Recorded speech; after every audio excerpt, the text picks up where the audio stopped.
Yo, welcome back to my channel. Negara Rusia adalah negara yang sangat beragam, menarik, dan terkenal karena sejarah, politik, serta karya sastranya. Negara ini tidak hanya besar dalam hal daratan, tetapi juga sangat kaya akan sumber daya alamnya. Negara ini merupakan negara paling besar di dunia dan memiliki masyarakat yang terdiri dari berbagai macam suku. Suku-suku bangsa Rusia juga memiliki tradisi dan kebiasaan yang unik dalam kehidupannya yang tak kalah dari Indonesia. Salah satunya adalah suku Eskimo. Orang-orang Eskimo terdiri dari kelompok besar yang dibagi menjadi suku Inuit dan suku Yupik.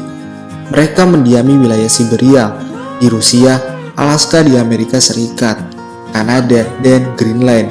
Mereka tinggal di wilayah yang dipenuhi oleh salju dan es. Walau demikian, orang-orang suku Eskimo tidak merasa kedinginan. Alasan kenapa orang Eskimo enggak kedinginan karena pakaian yang mereka kenakan. Pakaian orang-orang Eskimo berbeda dengan pakaian pada umumnya.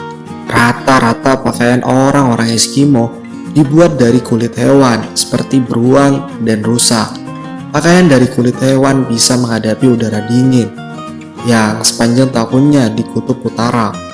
Selain itu, pakaian dari kulit hewan juga bisa menjaga kehangatan dan mencegah udara masuk ke dalam tubuh terlalu banyak. Dan di samping memakai jaket yang tebal dan pakaian yang berasal dari kulit hewan, orang-orang Eskimo juga mengandalkan makanan untuk membuat tubuhnya merasa hangat.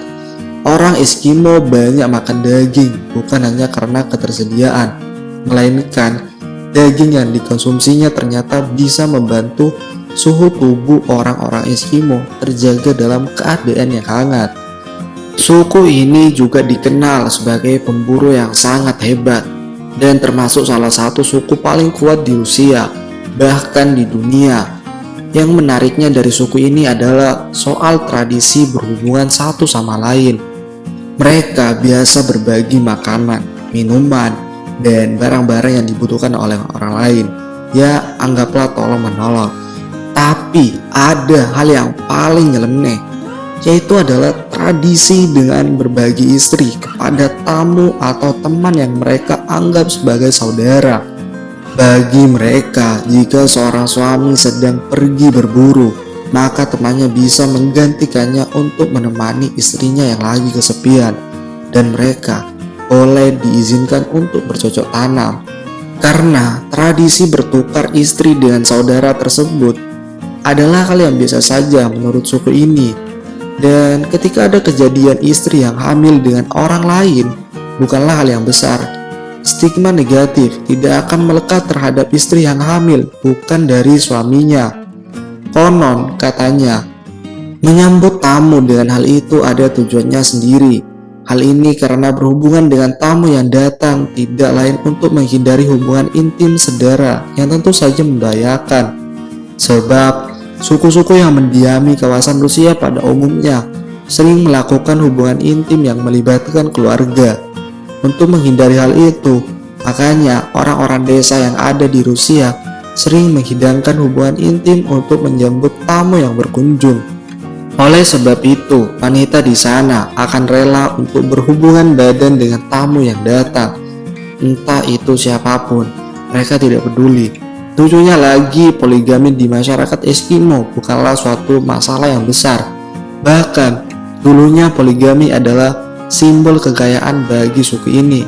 Pasangan muda-mudi atau calon istri atau calon suami hidup bersama sebelum menikah juga dianggap biasa saja. Bahkan mereka dapat melakukan kehidupan seks dengan calon istrinya. Mengingat bagi laki-laki Eskimo, waktu tersebut adalah suatu pembuktian kejantanannya pada keluarga calon mempelai wanita. Tidak hanya hal itu, ternyata masih ada tradisi yang paling parah dari hal tersebut. Mereka bisa melakukan ritual ketika tokoh adat itu muncul, maka akan dimulailah ritual yang diselenggarakan di dalam suatu iglo, yaitu rumah es khas Eskimo. Ketika semua orang sudah berkumpul, maka tokoh adat pun memberikan instruksi dengan cara mematikan sumber cahaya. Semua orang dalam ruangan boleh melakukan hubungan badan secara acak. di mana mereka tidak mengetahui siapa identitas orang tersebut.